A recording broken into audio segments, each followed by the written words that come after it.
Olá, meus amados irmãos, a paz do Senhor, seja muito bem-vindo aqui ao nosso canal.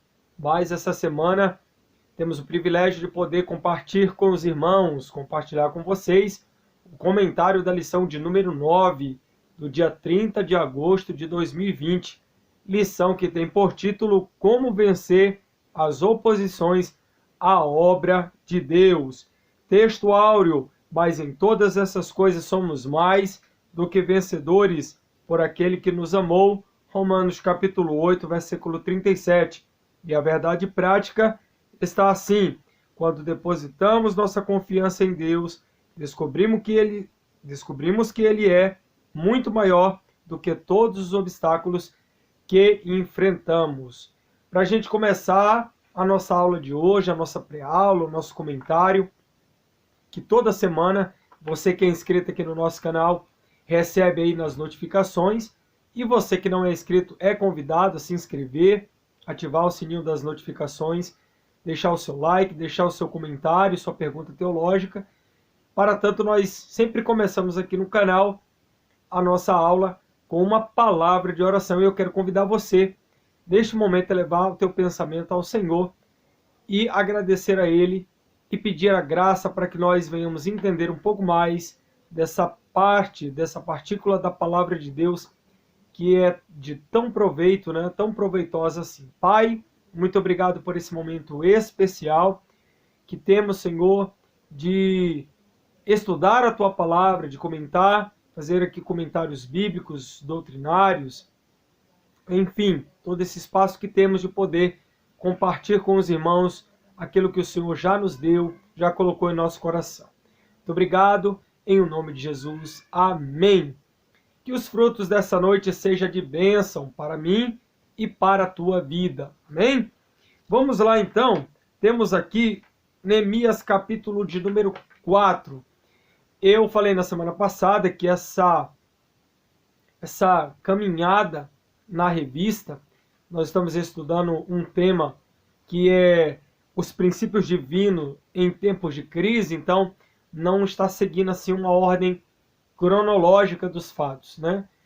E a lição de número 9 é mais uma vez uma retomada daquela que foi a lição de número 4, alguns aspectos em que os samaritanos se opuseram à obra de Deus, tanto no tempo de Zorobabel, como agora em Neemias, que era governador em Judá, era copeiro do rei, tinha ido,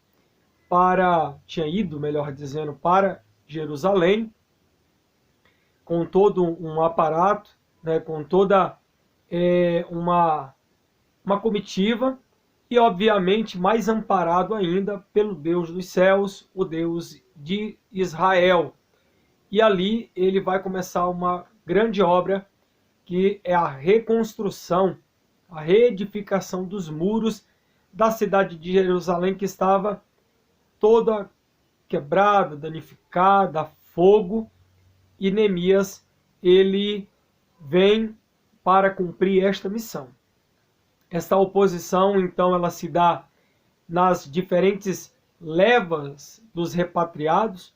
Notem que só voltam para Jerusalém os judeus, só que quando eles voltam para a sua terra, eles encontram lá os opositores, pessoas que estão morando nas terras deles, os povos ali das circunvizinhanças, mas que pouco estão se importando pela reestruturação da cidade, do templo, dos muros, do culto ao Senhor, e fazendo pouco caso daqueles que estão vivendo abaixo da linha da pobreza, em extrema miséria.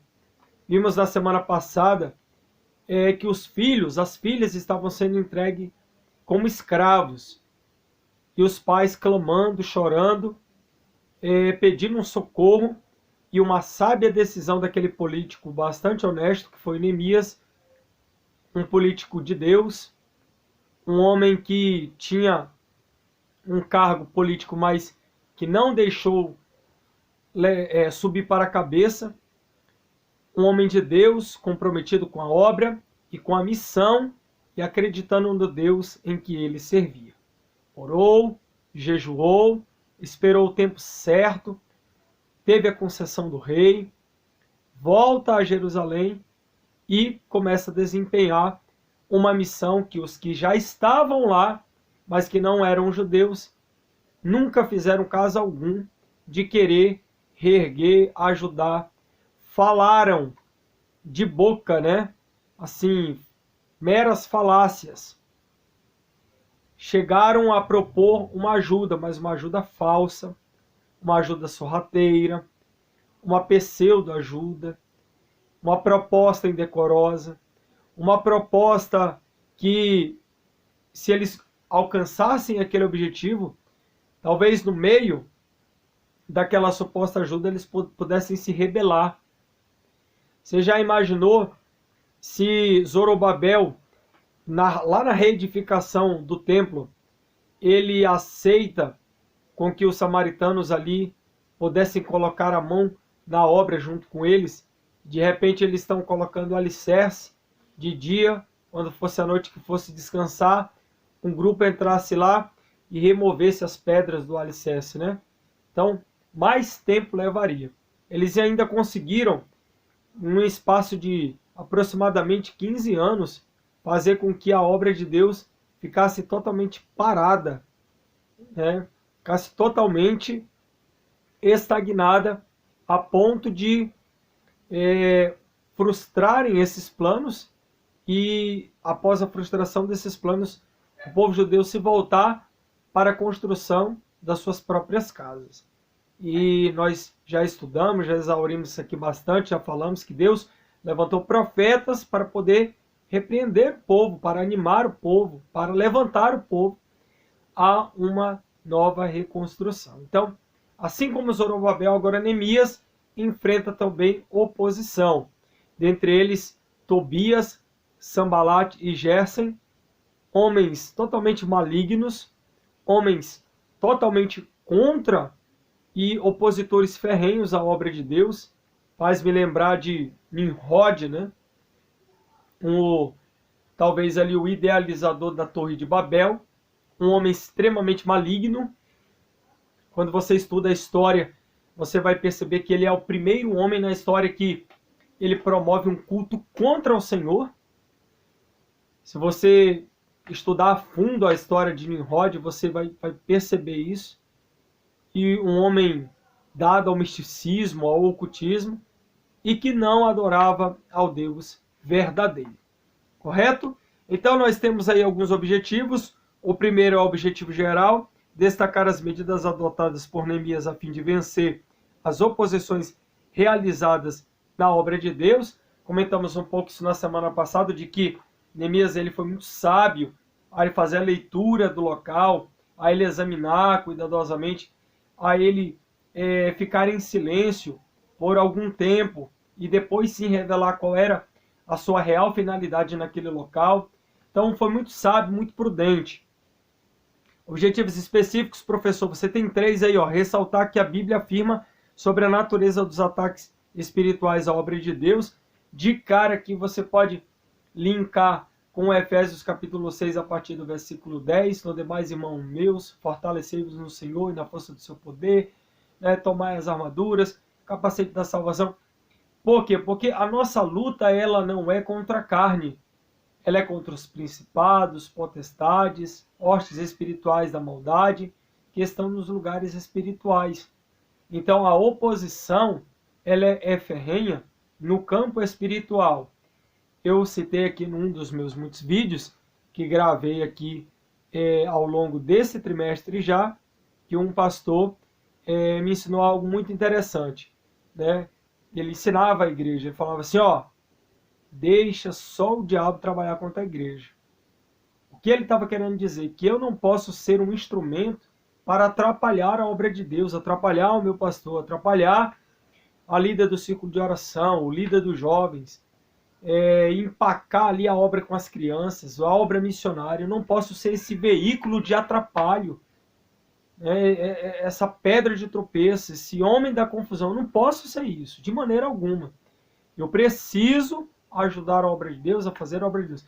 Não que Deus necessite da ajuda humana, não é isso. Mas nós estamos aqui com uma missão, nós somos a igreja, a noiva do Cordeiro, estamos aqui para pregar o evangelho é a toda criatura. Identificar, segundo objetivo específico, os meios que o inimigo utiliza para neutralizar a fé do crente. Isso é importante. Quais são os meios que ele utiliza? A gente precisamos estar atento. Eu fui militar e nos nossos muitos treinamentos a gente consegue perceber quais são as artimanhas que os nossos adversários vão usar para nos atacar. Então, nós somos treinados para isso, para perceber incursões, para perceber comandos, idealizar comandos de assalto, comandos de incursão em selva, enfim, uma porção de situações. Então, é preciso ter cuidado com as armadilhas que o diabo coloca, para não cair nelas. Terceiro, destacar quais as armas espirituais Neemias usou para vencer as oposições à obra de Deus. Que eu acho interessante aqui que Neemias não pegou um arco e flecha para atacar ali no Tobias, né? No Sambalate, no Gesem, naqueles homens tão malignos que chegaram, ó, desce daí do muro. Queria matar ele. E Neemias olha para ele, ó, daqui eu não saio, daqui ninguém me tira, eu estou fazendo uma grande obra para Deus e vocês vão para lá que vocês não vão me atrapalhar, não. Ou seja, Neemias não pegou um pedaço de pedra para atacar neles, não pegou um arco e flecha para poder retalhar aquela situação incômoda. Ele levou em Deus. Respostas sábias. Nem sempre é fácil, né? Ficamos muitas das vezes tempestuosos, ficamos muitas das vezes irados, queremos ir na força, e na verdade não é assim. Correto? Então, a lição dessa semana ela destaca o que? A dura resistência que os samaritanos no tocante à reconstrução do muro fizeram a Neemias e a toda a sua comitiva, né? Ele enfrentou com sabedoria a oposição daqueles que não queriam ver a obra de Deus sendo realizada, e como se não bastasse os problemas externos, Neemias ainda teve incumbência de incutir ânimo no povo, levando-o a trabalhar empenhadamente em prol da obra de Deus. E nos dias atuais? E a nossa contextualização? Carecemos de obreiros dedicados que, sabendo que a batalha é renhida, assim não recuem, né? Mas trabalham com esmero para que a obra de Deus seja realizada. Para atrapalhar a obra de Deus já existem vários intentos de Satanás.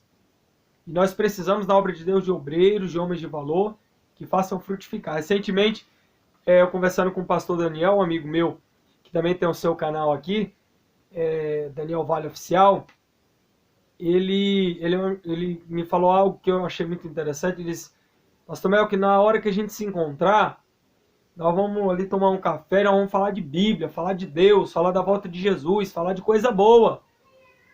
E eu achei muito legal isso, porque geralmente eu já vivi no meio de situações que as pessoas só sabem falar mal umas das outras, né?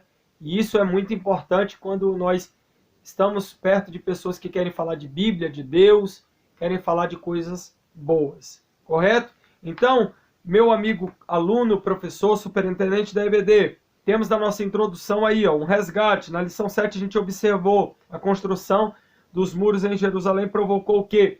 Dura resistência por parte dos samaritanos. Nesta lição a gente vai ver detalhadamente aí as diferentes formas de seus ataques. Se lá teve a dura resistência, falamos de uma forma geral, vamos especificar e detalhar aqui na lição de número 9.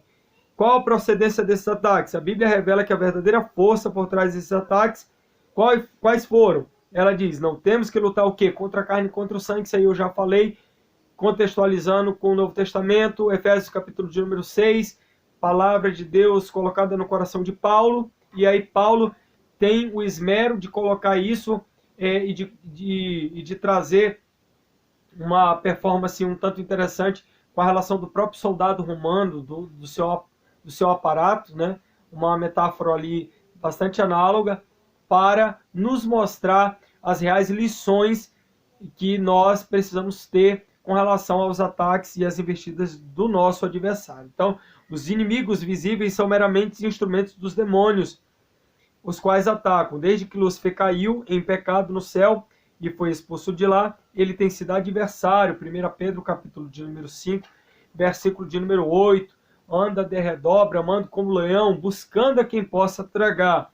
Ponto 2, ou subtópico 2, qual a orientação que a Bíblia dá diante dessa luta? Resistiu no dia mau, tendo feito tudo, ficar firmes. Efésios capítulo de número 6, versículo 13.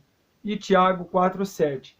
Esse subtópico 2 é aquilo que eu falei anteriormente. Você pode gastar aí um pouco nesse primeiro tópico da lição com os seus alunos, dentro de uma lição em cima de Efésios 6. Notem que a lição desse trimestre ela não segue uma linha cronológica entre Neemias, Esdras, Esté, Daniel, não. Ela está falando de princípios divinos em tempos de crise.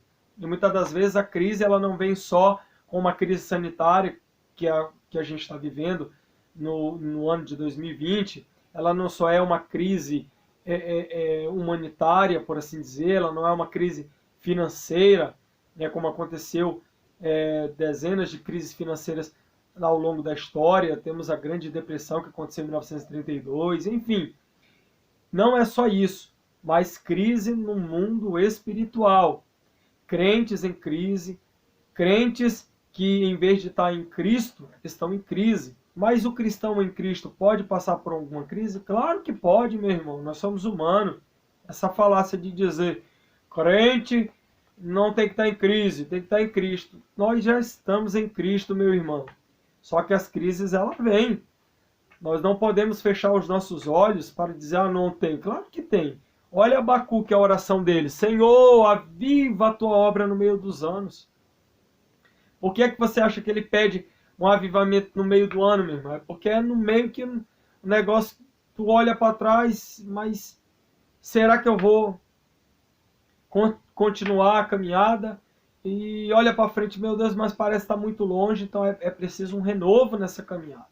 Olha Elias, 1 Reis, capítulo 19, versículo de número 4. Ele mesmo foi para o deserto por conta e com medo de morrer um profeta, um homem de Deus, um homem que tinha uma palavra dada por Deus e ficou com medo de Jezabel. Precisou ser animado, comer pão, comer carne, tomar água, para poder se reabilitar e dizer, opa, eu preciso fazer a obra de Deus. Olha Jonas, né? Foi para Nínive só, mas antes de ir para lá, ele relutou e ficou 3 dias no ventre do cachalote. Enfim, é preciso sim um renovo. Há crise. Né? Se você pegar o livro de Ruth, você vai ver que uma crise se instaurou na cidade, na casa do pão, que é Belém. Na cidade de Belém. E aí o que o marido dela fez? Pegou os filhos e foi para Moabe. Fugiu, saiu de lá do meio da fome. Crise. Mas passado um tempo, aí o marido de Ruth e da sua concunhada lá morre também.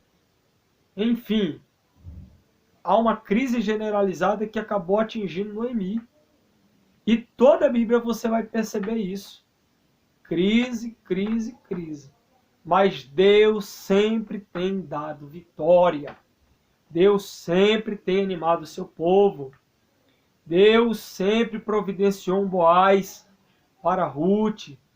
Deus sempre providenciou um Davi para derrubar um gigante. Deus sempre providenciou ali o 4º homem da fornalha. Nós não vamos sucumbir, recebe essa palavra que é uma palavra profética para a tua vida. Nós vamos vencer no meio da crise. Se as coisas não melhorarem no mundo, eu já falei isso aqui em vídeos anteriores, nós temos que ficar tranquilos, porque a volta de Jesus está próxima. Às vezes a gente quer que tudo já melhore, tudo fica bom. Isso é um desejo do coração do ser humano. Eu também sou assim, às vezes comenta aqui em casa, ai meu Deus, na hora que passe logo isso. Mas se não passar, Deus está no controle de todas as coisas. Subtópico 3 do tópico 1. Nesta luta contra o mundo invisível, a arma mais eficaz é o quê? A fé. Então você tem como trabalhar, professor, com os teus alunos no próximo domingo, sobre fé. fé em quê? No Filho de Deus. Por isso a Bíblia nos aconselha, milita a boa milícia da fé, toma posse, né, da vida eterna. 1 Timóteo capítulo 6, versículo 12. Pela fé experimentamos a operação do Espírito Santo na nossa vida. Nem vou falar aqui de Hebreus 11, né, que fala tudo sobre fé. E devemos não temer, mas crer somente. Marcos 5, 38 e Efésios 4, 2. Não deis lugar ao diabo. O pastor Eurico Bergstein, ele faz uma evolução nesse trimestre de uma forma brilhante e categórica, porque ele contextualiza e faz com que a gente consiga exponenciar, abrir aqui as janelas, né, para algo bem prático e para algo dos nossos dias. A síntese do tópico primeiro: a nossa luta é, antes de tudo, espiritual. Os inimigos visíveis são meramente instrumentos do diabo para nos atrapalhar. No entanto, as nossas armas também são espirituais. Correto? Então, nós temos aqui uma excelente oportunidade de trabalhar o conceito de batalha espiritual sem extremar e levar para pontos subjetivos da coisa, não é verdade? A gente precisa trabalhar o tema batalha espiritual dentro daquilo que é bíblico, não dentro daquilo que fulano pressupõe, fulano interroga. Claro que nós temos pessoas que são autoridades no assunto, que de repente trabalhou o seu doutorado em cima de algo, de uma temática como batalha espiritual, mas a gente precisa não ser místico na questão, né? Apesar que a palavra místico, ela tem um pouco desse campo espiritual. Mas o que eu quero deixar bem claro aqui, que a gente não precisa, de repente, formatar receitas para algo que é bíblico. Porque se pressupormos aqui um tipo de receita para querer implementar, né, para colocar uma emenda, já está errado. A Bíblia mesmo diz que as armaduras, elas são comparadas a cada situação da vida espiritual. Capacete da salvação, a espada do Espírito, calçado dos pés da preparação do Evangelho da Paz. Então, todo esse contexto que a gente precisa trabalhar e, obviamente, resistir no dia mal, resistir o diabo, que ele vai fugir de nós. Então, é interessante sim, correto? Tem aí aquilo que Deus dá para Paulo em Efésios capítulo de número 6, eu tenho esse livro na minha outra estante ali, o Novo Manual de Usos e Costumes dos Tempos Bíblicos. Ele vai destacar ali, bem legal, numa figura, as características das armaduras, né, ou da armadura romana, que Paulo fala, né, do soldado romano. O tópico 2, você vai estudar: o inimigo procura atingir nossa fé em todos os aspectos, em todas as eras, em todos os locais, em todos os tempos. O inimigo, ele ataca com a arma do quê? Do desprezo. Dizem que fazem estes fracos judeus. Sabe o que eu acho assim, que me chama bastante atenção, ao ponto assim do absurdo? É que essas pessoas já chegaram assim atacando mesmo de uma maneira muito chula, de uma maneira muito baixa, xingando, né? Já chegaram esses fracos judeus aí, né? Se fosse trocar em miúdos por palavras aqui no contexto português, brasileiro, era como se ele já chegasse xingando já alguém que estivesse reerguendo, por exemplo, um templo, né? Uma congregação, um trabalho. Eu me lembro que uma vez eu estava acompanhando uma obra na cidade de Brasília, né? De um pastor, assim, acompanhando o pastor, e aí a gente acabou vendo o trabalho do pastor, que estava fazendo aquela determinada congregação, e aquele pastor chegou bastante aflito, e ao conversar com o meu pastor na época, ele disse: pastor, ficou aqui a obra parada aqui não sei quanto tempo. No dia que ele era pedreiro, né? E aí ele conseguiu um recurso, a igreja muito pobre, conseguiu um pouco de um recurso e começou, quando ele disse que colocou ali os primeiros tijolos, já veio ali a prefeitura, veio não sei quem, já falou: você não pode meter a mão nisso, porque nisso, naquilo. Claro que a regulamentação, ela existe, né, e é preciso ser obedecida. Mas já veio ali junto, né, com aquelas situações que ele posteriormente colocou em regularidade para se fazer, mas já veio pessoas para denegrir, dizer, ó, isso aí não vai dar em nada, o mato já está alto, desiste disso, essa terra nem é tua, né? E quando que, na verdade, a terra sim já era da igreja, porque tinha documento que estava na sede. Então, ele sofreu uma forte oposição ali, mas quando eu fui perguntado, meu pastor, o porquê de tanto levante, né, porquê de tanta situação difícil ali naquele local, é que ele falou que ali era uma região muito difícil espiritualmente, né, uma situação ali onde a vulnerabilidade social era muito grande, né, frequentes roubos e assaltos, trabalhos, né, contra a obra de Deus, ataques ferrenhos, malignos e diabólicos, e a gente conseguia perceber ao andar, né, pelo bairro e ver a extrema miséria, a extrema situação assim, de desprezo até das próprias autoridades para aquela localidade onde nós estávamos, e foi cobrar justamente ali do pastor algo que já estava documentado, e o pastor ali se viu em apuros, pediu socorro ali do pastor da sede, e tudo se resolveu, mas até ele conseguir levantar aquele templo, foram muitas as oposições. Chegaram a derrubar um muro de trás da igreja, que já uma parte do muro que já havia sido levantada.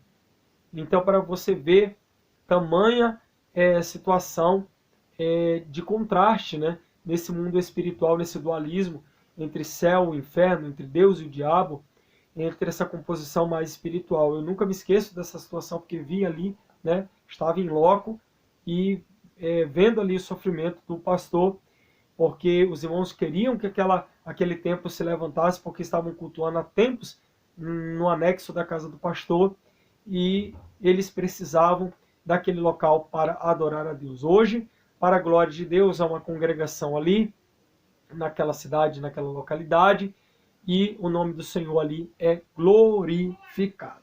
Correto? Temos aí então, o inimigo ataca com a arma do escárnio, né? Desprezo, escárnio. O inimigo chama a nossa atenção para a imensidade de tarefa, né? Vivificarão dos montões de pó as pedras que foram queimadas. Moisés, ao olhar para a dimensão da tarefa para a qual Deus o chamava, recusou-se a ir.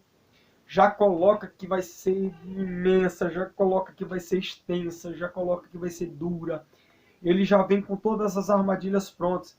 Vem com boatos, vem com mentiras. Essas questões do boato e da mentira a gente já viu lá atrás com Zorobabel, né? Quando emitiram uma carta para o rei Ciro, contando mentiras. O inimigo usa as armas da astúcia. O inimigo usa as armas das ameaças. Não está colocado aqui, mas se formos contextualizar, há aqui um intenso ataque da inveja. A inveja é diferente da cobiça. A inveja é aquilo que você não quer ver o pleno, o belo e o verdadeiro, né? O bem, o belo e o verdadeiro na vida do outro. Quantas pessoas invejosas, malignas, que tentam destruir a todo momento a obra de Deus. Então, o caráter de Neemias, ele revela-se inabalado no material escrito disponível, claro, né, na Bíblia Sagrada, a gente pode perceber isso, e ele foi tão dotado e talentoso como qualquer homem dos tempos pós-exílicos, e seu contagioso patriotismo era profundo e intenso e levava os homens a deixar suas colheitas a fim de viajar para Jerusalém e trabalhar na reconstrução dos muros. Então, contra toda essa forte oposição, Deus levantou esse homem de Deus para resistir o que? Desprezo, escárnio, né? Mentiras, boatos, palavras como, olha, essa tarefa aí é muito imensa, muito árdua, vocês não vão dar conta, né? Há montões, como é que vocês vão retirar isso? Vocês não tem pá carregadeira? Isso aí vai dar trabalho, vai demorar muito, né? As armas que os inimigos usaram, que o inimigo usou como astúcia, os samaritanos convidaram os judeus para juntos se congregarem nas aldeias, porém tentavam fazer o mal a Neemias, armas de ameaça o tempo todo, querendo colocar o povo em pânico, né? Porém, Neemias disse: oramos ao nosso Deus e pusemos guarda contra eles. Aqui também uma questão de orar e vigiar. Os judeus não atacaram os samaritanos, mas defenderam sua área de trabalho. Está certíssimo. Não era só orar, né? Apesar que orar também é uma forma de vigilância, mas eles colocaram ali naquela situação guardas para que eles não pudessem ser atacados, porque aqui havia um grupo, né, os filhos de Belial, que queriam matar o governador de Judá, que era Neemias. Matar, meu irmão, é tirar a vida. Não queria ver o belo, o bom, o verdadeiro na vida do camarada, não. Inveja mesmo. Espalhar medo, pânico. Olha, se vocês erguer esse muro aí, vai vir um Ataxerxes lá e vai jogar tudo abaixo de novo, né? Então, um povo extremamente maligno. Você já viveu essa experiência? Conta essa experiência aí num comentário. Você já conseguiu presenciar isso no teu setor, na tua congregação, no teu campo eclesiástico? Deixa aí nos comentários aí uma experiência para edificar outros que vão entrar nesse canal e vão assistir esse vídeo para a glória do nome do Senhor. Correto? E o tópico de número 3, qual o segredo da vitória de Neemias e dos judeus? Preciso falar? Sim, orar, jejuar, vigiar, ter fé e confiança no Deus de Israel. Confiança. Os judeus venceram porque tinham certeza de que estavam na vontade de Deus. Meu amigo, quando está na vontade de Deus, pode levantar Sambalate, Tobias, Géser, pode levantar Faraó, Nabucodonosor, quem você quer que seja, Anás, Caifás, toda a ordem de inimigos, e não vão prevalecer. Neemias disse aos seus inimigos: o Deus dos céus é o que nos fará prosperar. Esse versículo de Neemias 2:20 é muito forte. Neemias sabia que o Senhor o havia enviado para Jerusalém e que pelejava por eles. Falei isso. Não é porque ele veio com um aparato material de Ataxerxes e chegou lá e estava tudo bem, obrigado. Ele veio em nome do Senhor. Davi, ele não foi com a armadura de Saul, até porque nem cabia nele, né? Mas ele falou para Golias: olha, eu não vou contigo com pau, com faca, com arma, com nada disso não. Eu vou a ti em nome do Senhor. Claro que ele tinha ali, né, a sua funda, o seu alforjezinho com as pedras, e aquele também foi um instrumento de derrubar o gigante e depois, com a própria espada do gigante, eliminá-lo. Só que o que estamos falando aqui é que ele vai em nome do Senhor e conhecendo a vontade de Deus.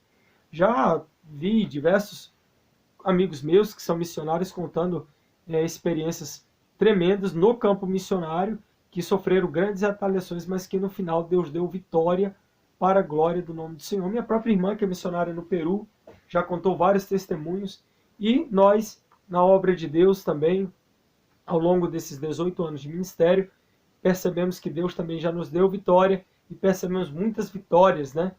E sempre Deus dando vitórias ao seu povo, nas congregações onde dirigimos, onde ajudamos enfim, desde o trabalho de auxiliar até o trabalho de evangelista, até o trabalho de pastor, enquanto dirigente de congregação, enfim. Deus sempre mostrando que Ele é maior, é poderoso e está acima de todas as coisas, e que podemos ter tranquilidade quando tudo está no centro da vontade de Deus. Os judeus venceram pela oração. Sem oração ninguém vence, ninguém avança, ninguém consegue êxito ou lograr êxito. Sem contar que a oração promove um relacionamento mais íntimo com Deus. Devemos orar, né, sem cessar. Jesus deixou esse mesmo ensino. Paulo fala sobre isso. O Novo Testamento está recheado de passagens que fala sobre a oração, que fala sobre buscar a melhor parte, né? Marta não se dispunha de tempo de estar aos pés de Jesus porque estava todo tempo atarefada, mas Maria escolheu a boa parte. Orar até que venha a resposta, né? Jesus orou 3 vezes sobre a mesma coisa, Mateus capítulo 26, versículo 44. Paulo também orou 3 vezes e Deus lhe respondeu, 2 Coríntios 12, 8 e 9, né? Paulo, minha graça te basta. Elias orou 7 vezes para que chovesse e choveu. Você imagina um homem orar 7 vezes, né? E por quanto tempo? E os discípulos perseveraram em oração até que o fogo caiu. Atos capítulo 1, versículo 14, depois de 2, de 1 a 4. É uma prova de que o espírito de oração opera em nós. Zacarias 12, 10, Romanos 8, 26, Efésios 6, 18, Judas versículo 20, enfim.